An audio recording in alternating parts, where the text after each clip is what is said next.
यह है USA. USA को अच्छे से पता है जब जब तक उसके पास डॉलर है तब तक उसकी वैल्यू है। जहाँ डॉलर ख़त्म वहाँ उसकी वैल्यू ख़त्म।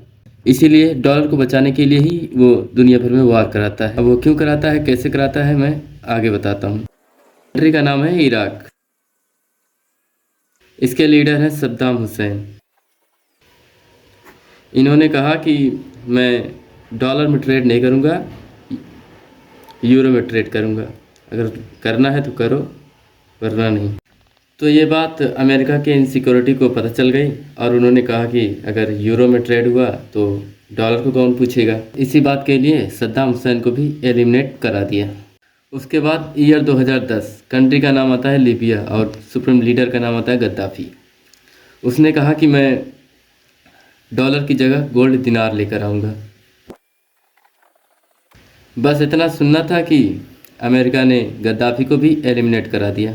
फिर यही सेम घटना हुई। आता है 2011, कंट्री का नाम सीरिया और सुप्रीम लीडर का नाम है बगदादी। बगदादी की कंट्री से जो था कि पाइपलाइन जा रही थी, उसमें डॉलर बहुत खर्च हुआ था।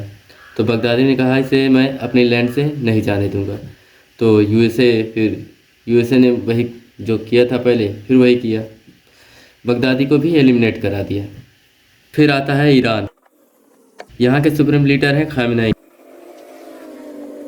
खामेनेई ने कहा कि मैं न्यूक्लियर प्रोजेक्ट स्टार्ट करता हूँ। अमेरिका को ये पता चल गया अगर ईरान ने न्यूक्लियर प्रोजेक्ट में सक्सेसफुल हो गया तो ये मुझे आग दिखाएगा। इससे जो मैं तेल लेता हूँ बदले में इससे कुछ ज़्यादा देता नहीं हूँ, तो इससे मेरा इंटरेस्ट चला जाएगा और डॉलर में गिरावट आ जाएगी। इसीलिए अमेरिका ने खामेनेई को भी एलिमिनेट करा दिया।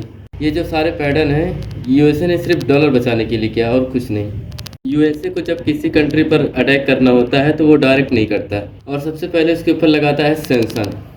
आबादी बढ़ेगी और सिविल वार जैसे सिचुएशन आ जाएगा।